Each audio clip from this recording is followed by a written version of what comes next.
Come on, Snake.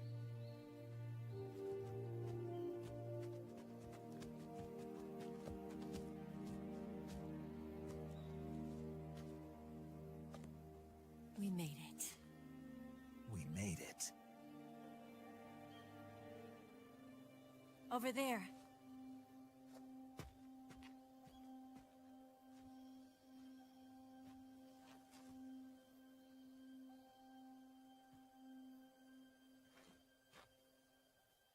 It's the boss, isn't it? I'll go get the wig ready to take off. Right. I'll leave you two alone. But come back in one piece, okay?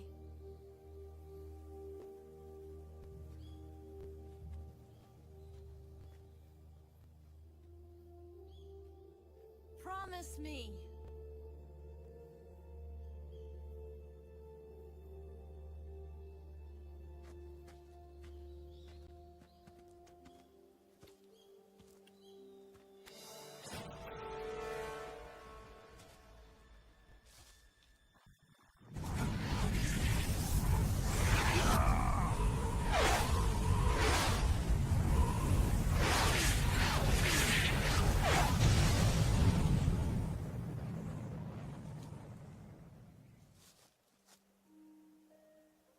Life's end. Isn't it beautiful? It's almost tragic.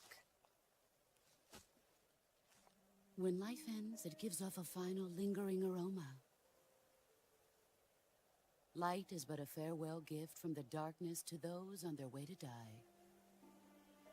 I've been waiting, Snake, for a long time.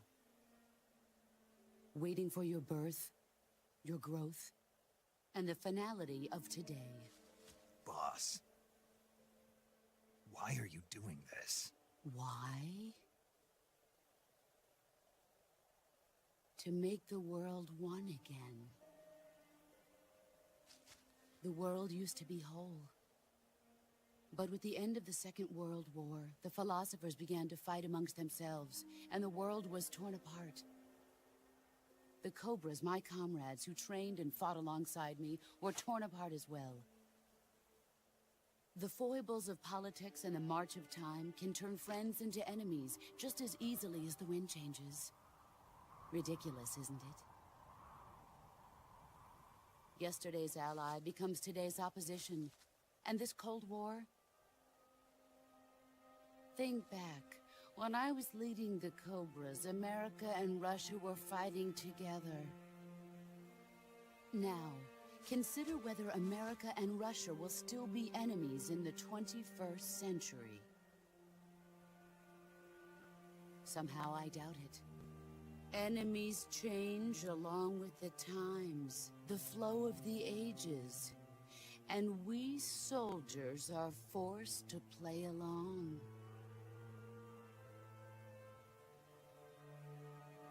I didn't raise you and shape you into the man you are today, just so we could face each other in battle. A soldier's skills aren't meant to be used to hurt friends. So then what is an enemy? Is there such a thing as an absolute timeless enemy? There is no such thing, and never has been. And the reason is that our enemies are human beings like us. They can only be our enemies in relative terms. The world must be made whole again. The philosophers must be reunited. I will devote my skills to that purpose. And with the Colonel's money, I will achieve that end. Just as I once created the Cobras. They are my family. I may no longer be able to bear children, but I still have a family.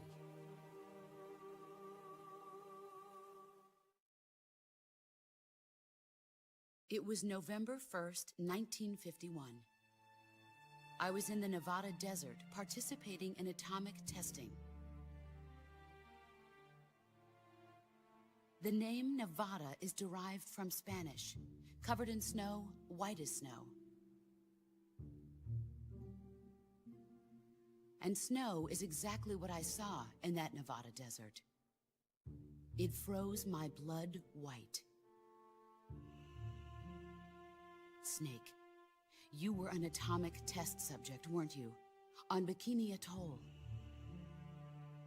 That's part of the reason I was drawn to you.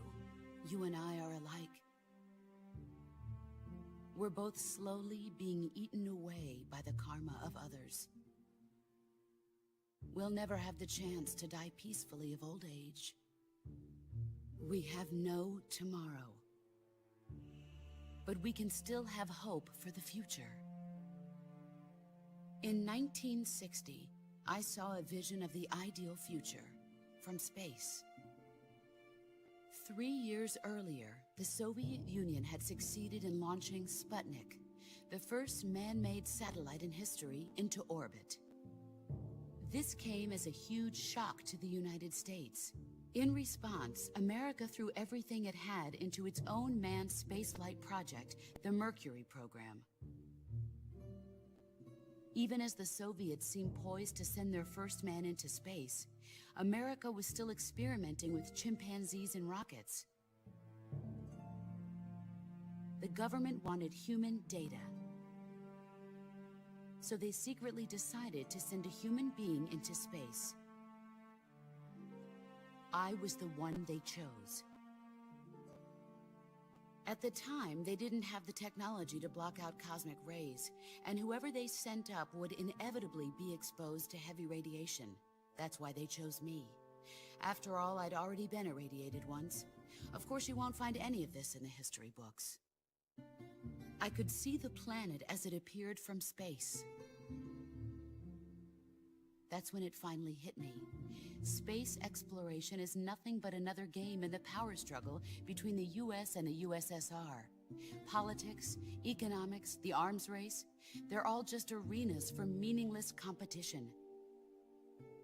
I'm sure you can see that, but the Earth itself has no boundaries. No East, no West, no Cold War.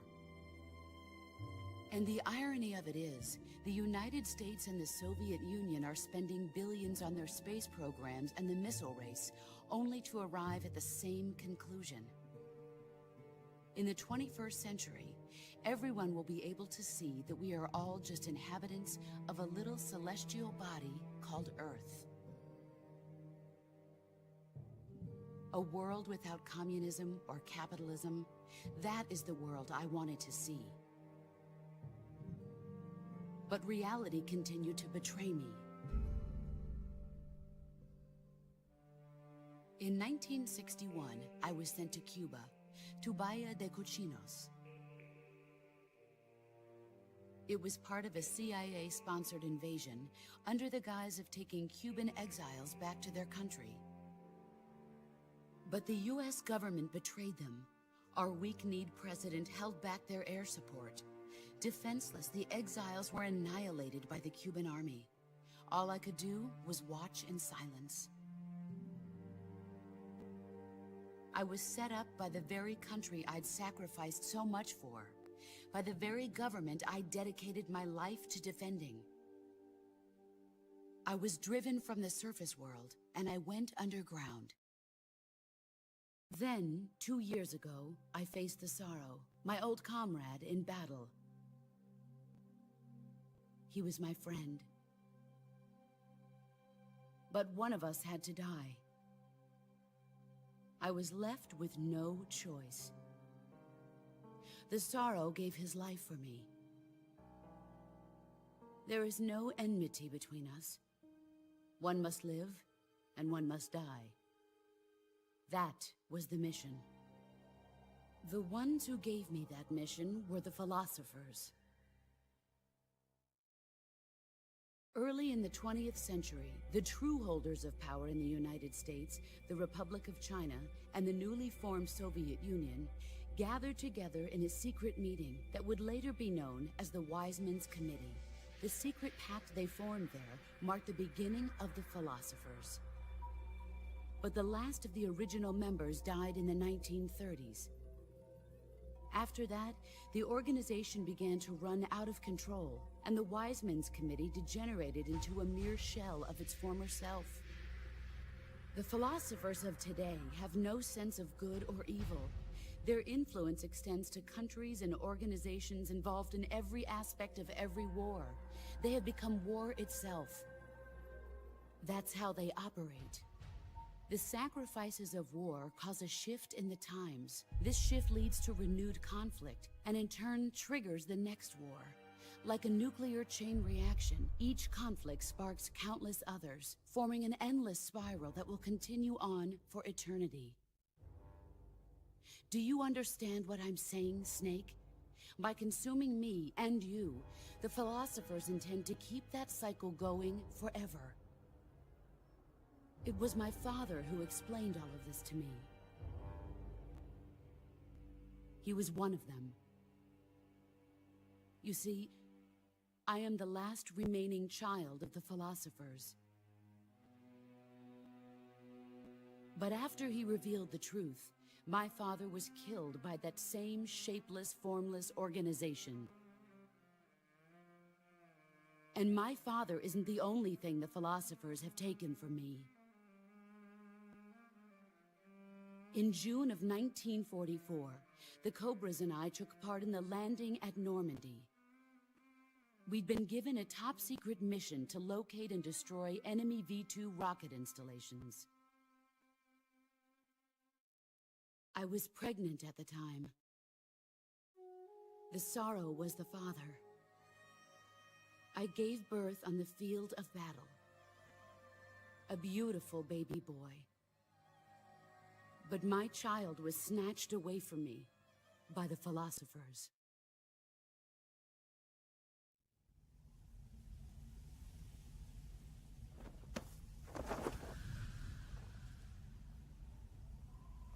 Look at this scar. This is proof that I was once a mother. I gave up my body and my child for my country.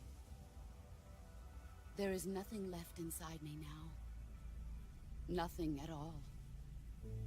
No hatred, not even regret. And yet sometimes at night, I can still feel the pain creeping up inside me, slithering through my body like a snake.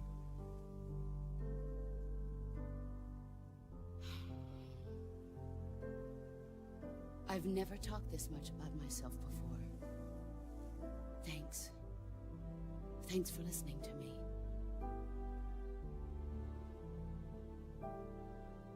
I feel content. Snake? Commence the operation. I raised you. I loved you. I've given you weapons, taught you techniques, endowed you with knowledge. There is nothing more for me to give you. All that's left for you to take is my life, by your own hand. One must die, and one must live. No victory, no defeat. The survivor will carry on the fight. It is our destiny. The one who survives will inherit the title of boss. And the one who inherits the title of boss will face an existence of endless battle. I'll give you 10 minutes. In 10 minutes, MiGs will come and bomb the hell out of this place. If you can beat me in less than 10 minutes, you'll be able to escape in time. Let's make this the greatest 10 minutes of our lives, Jack. Boss? You're a soldier. Finish your mission. Prove your loyalty. Face me.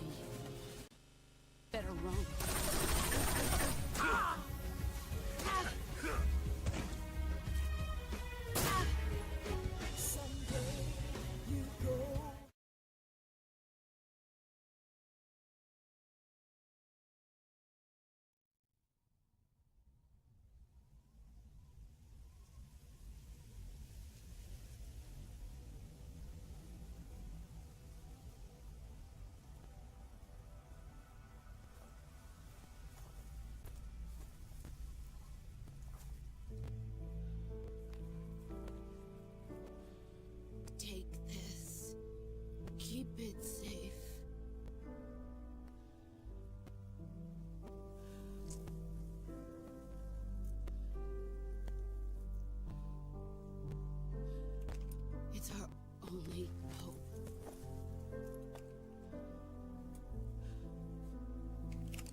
should I say?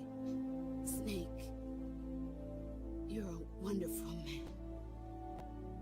Kill me. Kill me now. Do it.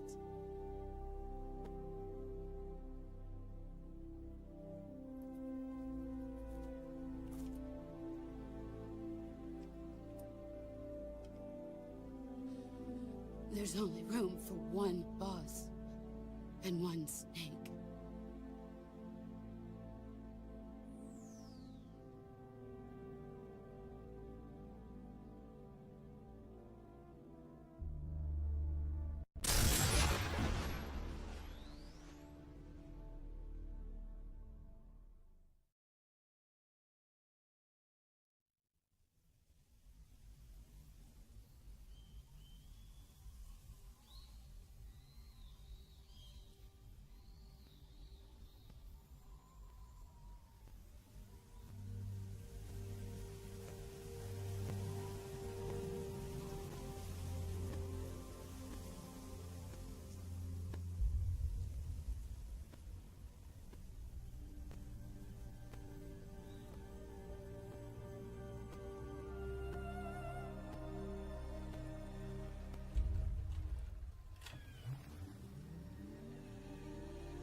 Ready to go, Snake?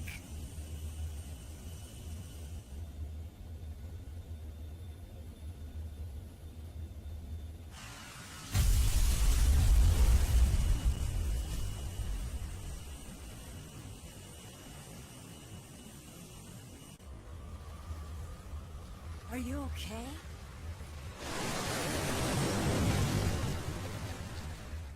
Snake?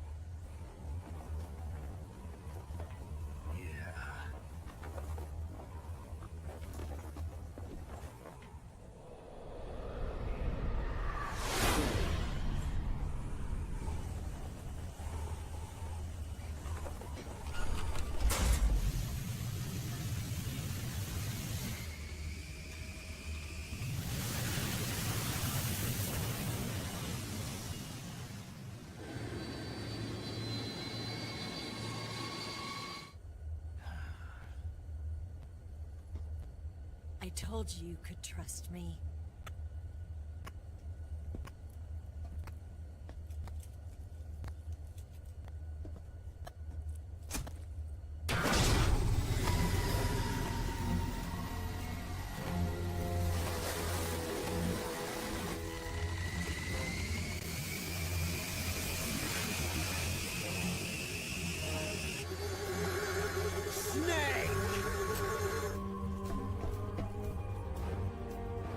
Ocelot!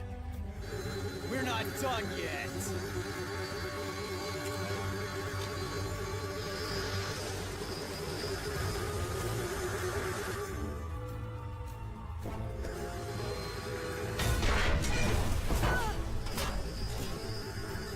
Damn!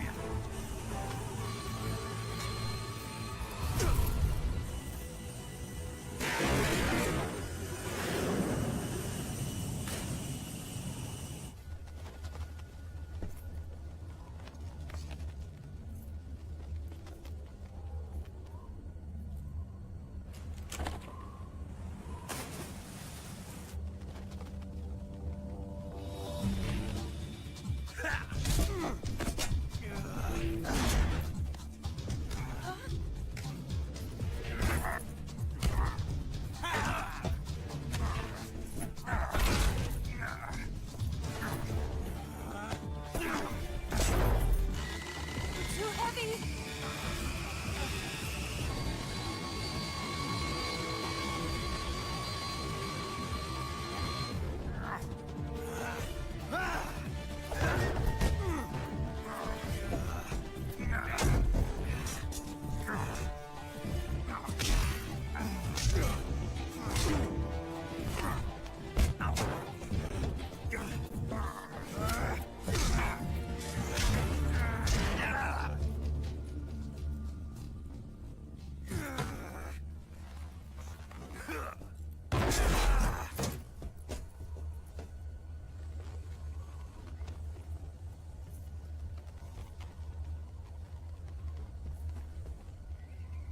Snake, try to remember some of the basics of CQC.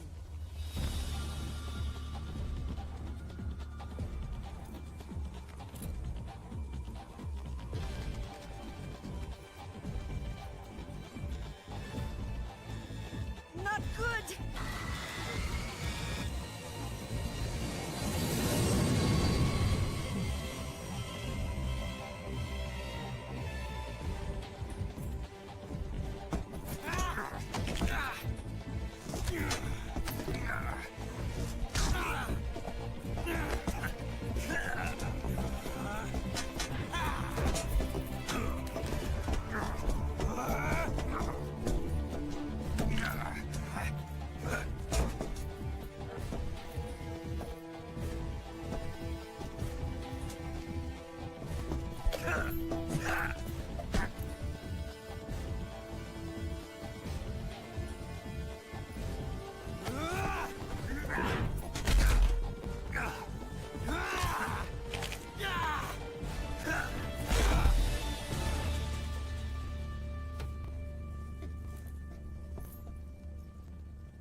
I picked up a few new moves.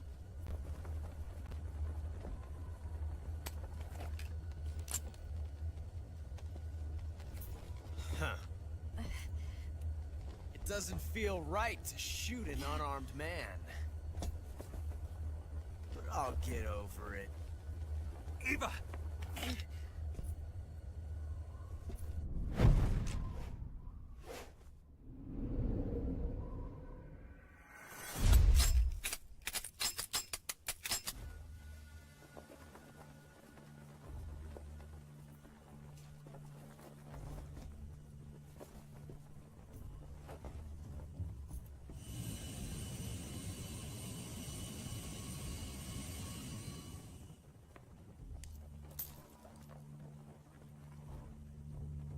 What do you say to one last showdown?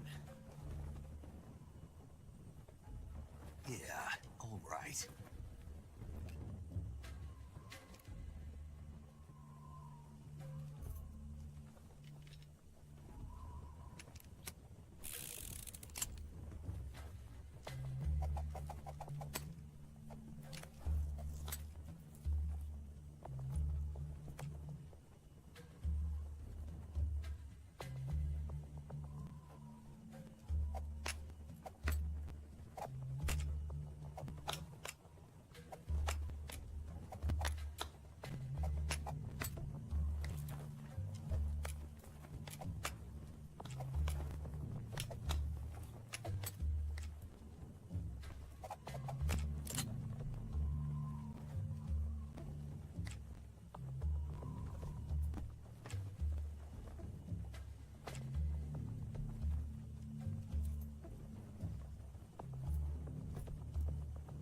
What's your name?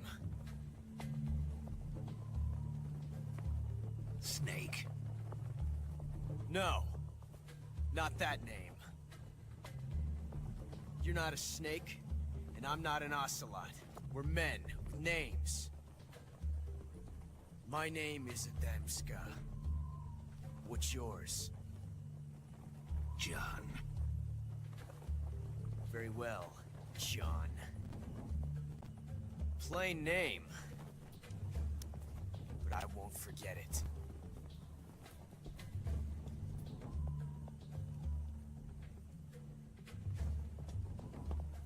Come on!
It's a blank.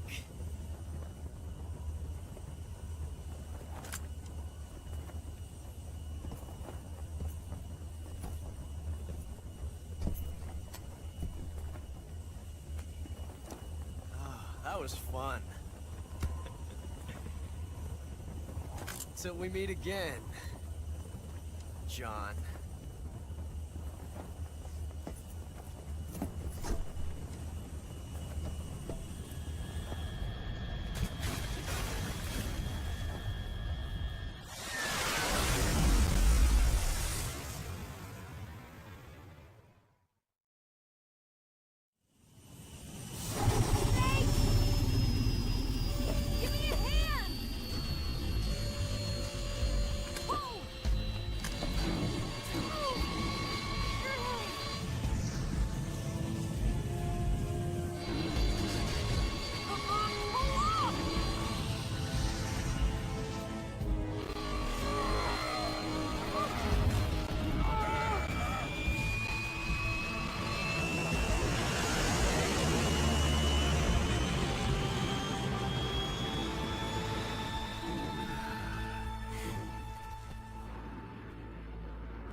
We made it. Yeah, we sure did.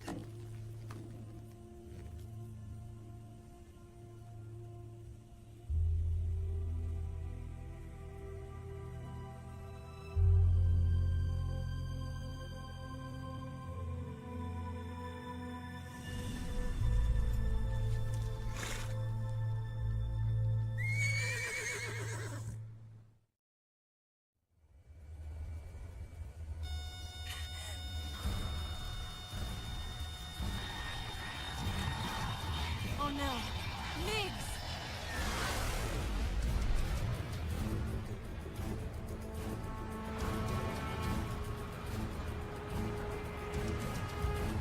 There's no way out! What are we gonna do? We've come too far to let them stop us now. Those things have got to be armed. It's no use. There's no way we can outmaneuver them.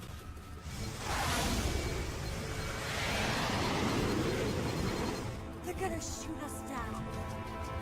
We were so close. Weapon systems on. Locked on target. I got towed. You were great,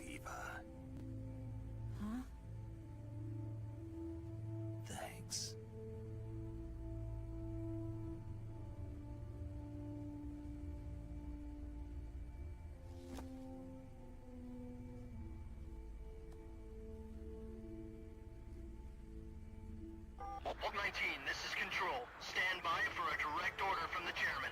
Vault 19, return to base immediately. Do you read me? This is a direct order from Comrade Khrushchev. Return to base immediately. Vault 19, do you copy? Understood. Aborting mission. RTB. Look! The MiGs are turning back! Woo!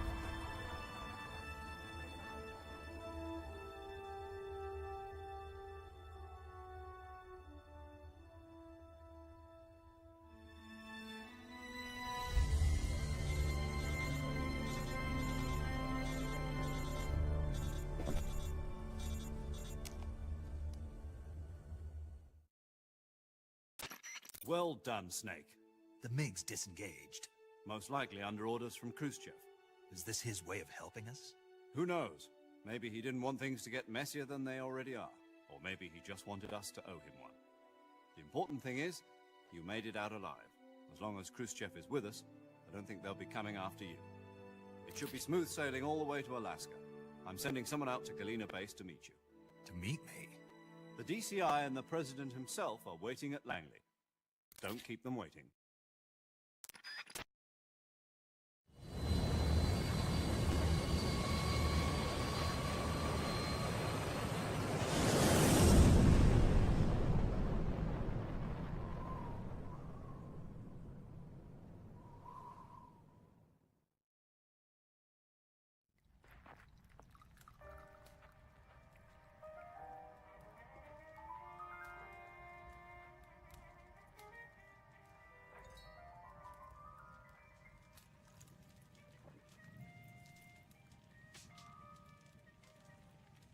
So what are you going to do now?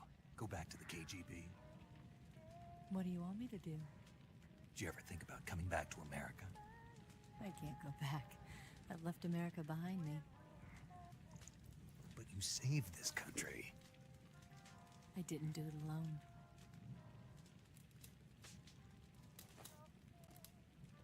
And I still owe you a dinner.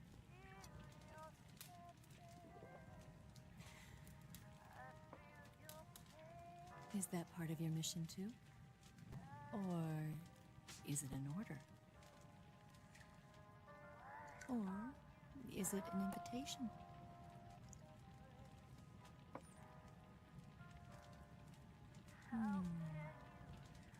Or a proposal? I don't take orders from anyone now.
Scholars tell us that the first spy in history was the snake in the book of Genesis.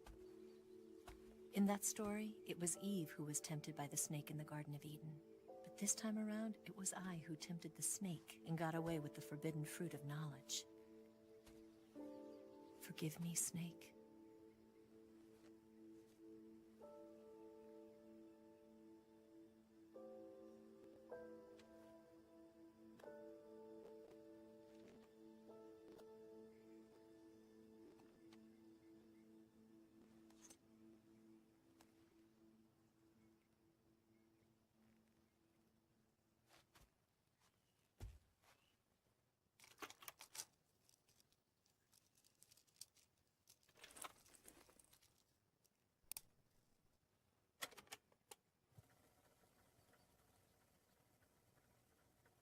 Good morning, Snake. I hope you slept well. First of all, I have to apologize. I wasn't sent by Khrushchev. I'm not a KGB spy, and I never worked for the NSA. I'm an agent of the People's Republic of China for the General HQ 2nd Department of the People's Liberation Army. It was all a lie. I tricked you. And I'm sorry.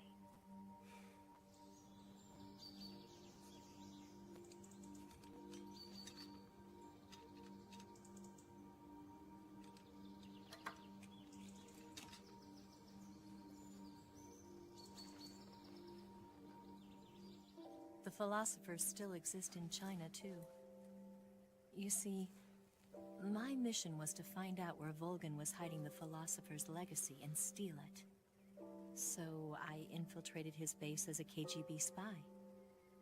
The 2 NSA codebreakers who defected in 1960 were actually both men. The real Adam never showed up at the meeting place, saving me the trouble of having to eliminate him. I sneaked in by pretending I was Eva. And you and Sokolov and Volgin, you all believed me. The philosopher's legacy was originally held in common between the US, Soviet Union, and China. We couldn't let the Russians and the Americans take it all for themselves. The Chinese government had its eye on the legacy too. I got the film containing the legacy, and also the nuclear missile launch data from the Shagohod. 5 years ago, the Soviet Union stopped supplying us with nuclear weapons technology. Since then, China's Liaodong easing, hydrogen bomb, and space rocket projects have fallen behind. But with this data, our country will be able to develop its own nukes. We'll create a deterrent force to rival those of the US and Soviet Union. Everything has gone according to plan, thanks to your help. I too am one of the philosophers. I'm an agent of the philosophers, a graduate of one of their charm schools. I was raised in a joint US-Soviet-Chinese facility to become a sleeper agent. This was before the war. Back then, they were collecting children from all over the world. As a result, I'm indistinguishable from a native-born American. So it didn't surprise me when you and Volgin couldn't tell the difference.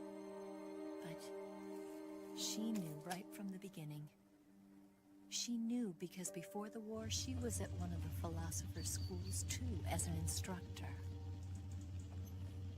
The boss was the only one I couldn't fool. She was the only one who knew I was a fake. She told me everything. Why did she open her heart to me like that? At the time, I couldn't understand it. But now, I think I do. Snake. She wanted you to know the truth. She chose me to tell you. That's why she saved my life. I've lied to you so many times, but not this time. My orders from the government were to obtain the legacy and to eliminate everyone who knew the truth about what happened. In other words, I'm supposed to kill you.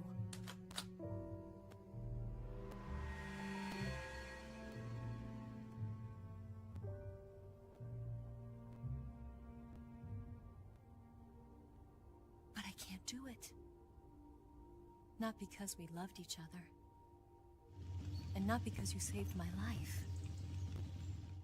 But because I made a promise to the boss.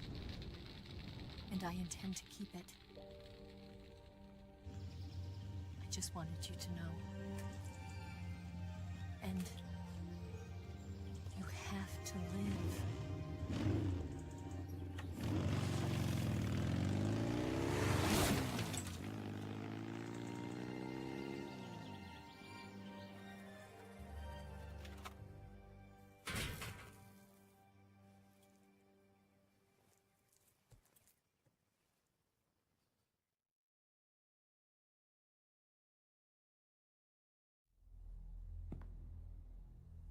Snake, listen to me. She didn't betray the United States. No. Far from it. She was a hero who died for her country. She carried out her mission knowing full well what was going to happen. Self-sacrifice. Because that was her duty.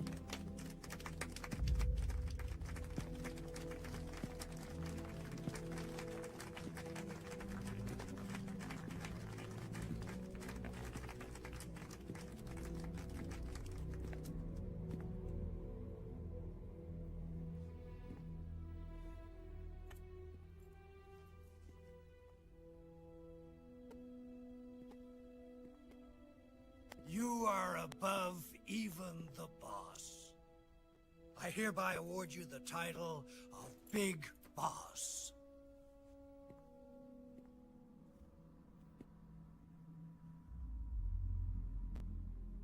You are a true patriot.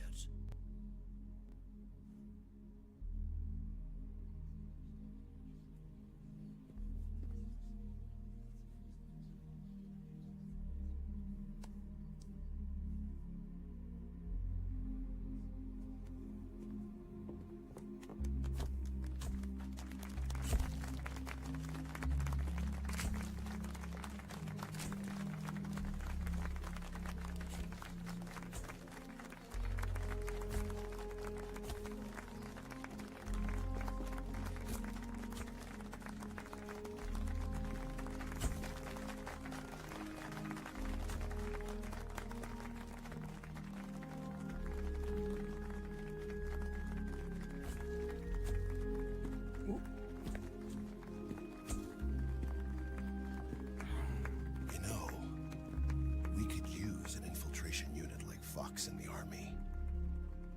Someone like him to handle our top secret sneaking missions for us. A man who combines the qualities of a soldier and an agent. The boss's defection was a ruse set up by the US government. It was all a big drama staged by Washington so they could get their hands on the philosopher's legacy.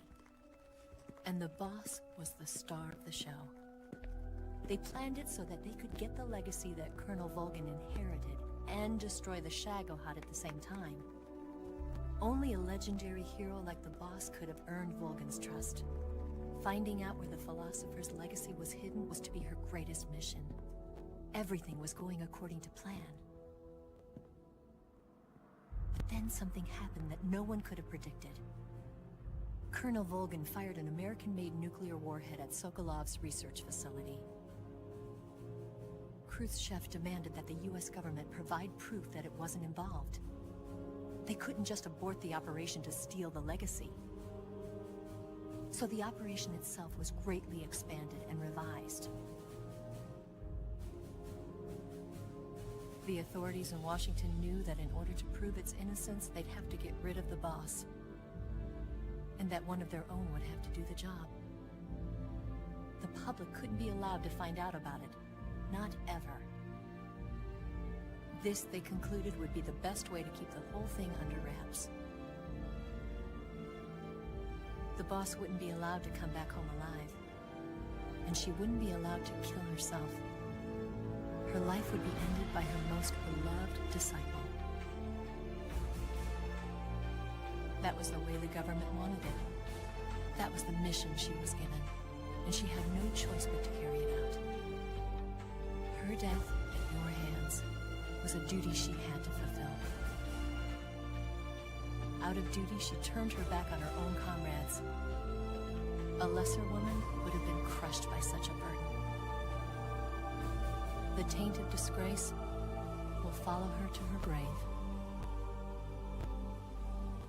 Future generations will revile her. In America as a despicable traitor with no sense of honor. And in Russia as a monster who unleashed a nuclear catastrophe. She will go down in official history as a war criminal. And no one will ever understand her. That was her final mission. And like a true soldier, she saw it through to the end. But I think she wanted you, of all people, to know the truth. She wanted to live on in your memory. Not as a soldier, but as a woman. But she was forbidden to tell you herself. And that's why she told me. Snake,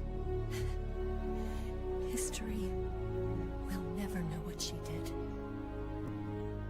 No one will ever learn the truth. Her story, her debriefing, will endure only in your heart.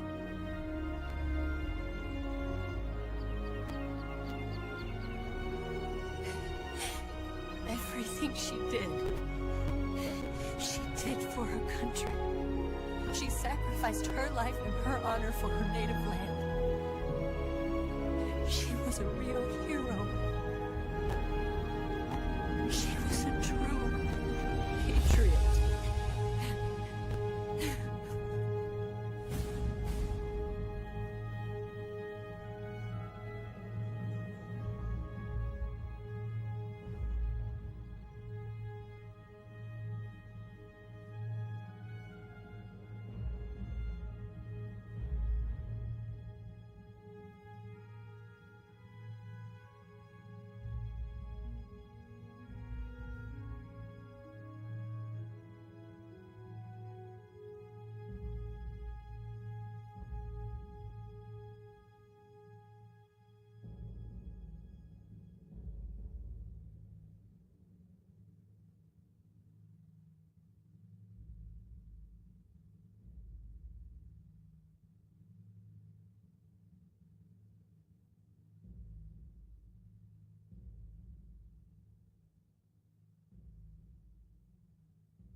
Son, you've got a way to fall. They'll tell you where to go, but they won't know. Son, you'd better take it all. They'll tell you what they know, but they won't show. Oh, I've got something wrong. I need to be alone while I suffer. Son, you've got a way to kill.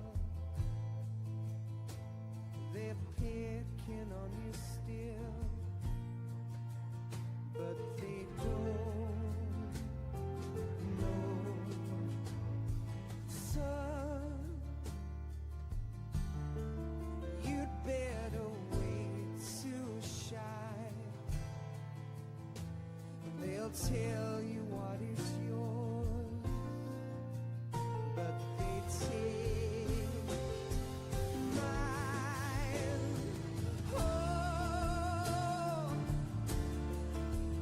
I've got something in my throat. I need to be alone while I suffer.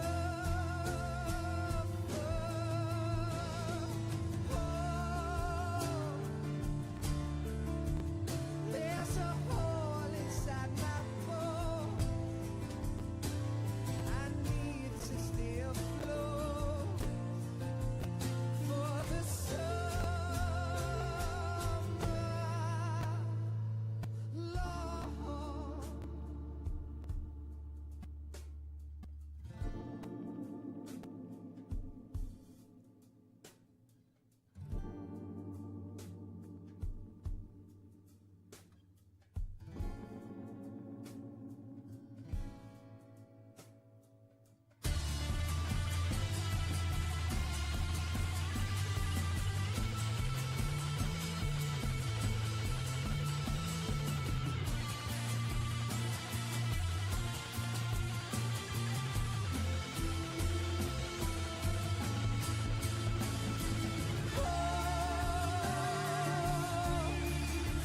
I've got something in my throat.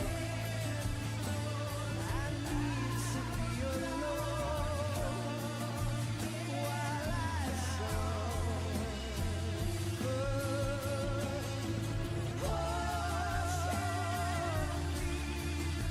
There's a hole inside my bones. I need to stay afloat for the summer. Son, you better wait to fall. They'll tell you where to go, but they won't know.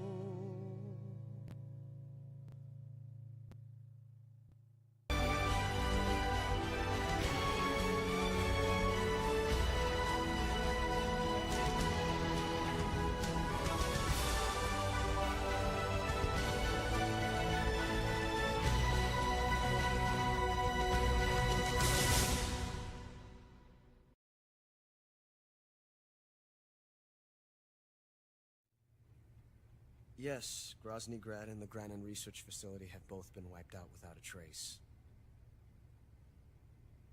I understand, sir, but they were necessary sacrifices. Yes, the CIA has taken care of the boss themselves. I believe the White House will be satisfied. Khrushchev is finished. Your time has finally arrived. Yes, the American president is relying on us to keep a lid on the whole affair. We've got him by the balls. It should make a valuable trump card in future negotiations. Yes, Chief Director, of course. I'll keep the KGB informed.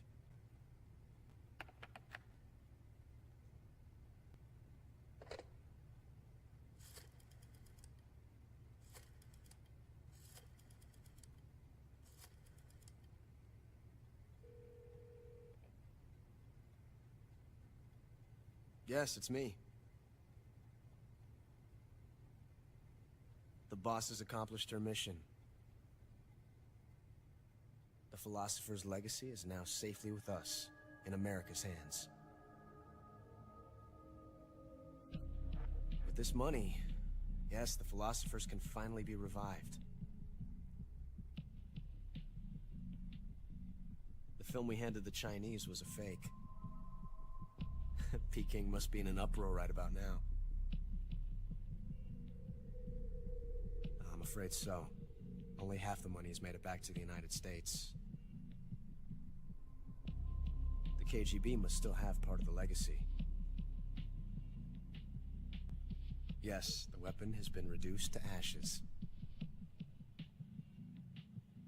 That's right. Groznygrad has been obliterated by the Davy Crockett we brought in as well. Yes, that was the boss's work too. Speaking of which, I've obtained something from Granin that you might find interesting. It's a revolutionary new nuclear attack system. Perhaps it might just come in handy someday. Yes, we have Snake to thank for that. Khrushchev believed it as well. Yes, they bought our story. I don't think they'll be making a fuss. The secondary alert has been lifted as well. And the Soviets still haven't discovered my true identity. They have no idea that I've been triple-crossing them. I will continue my activities as a contact for the new government. Yes, it appears that no one knew that I was Adam.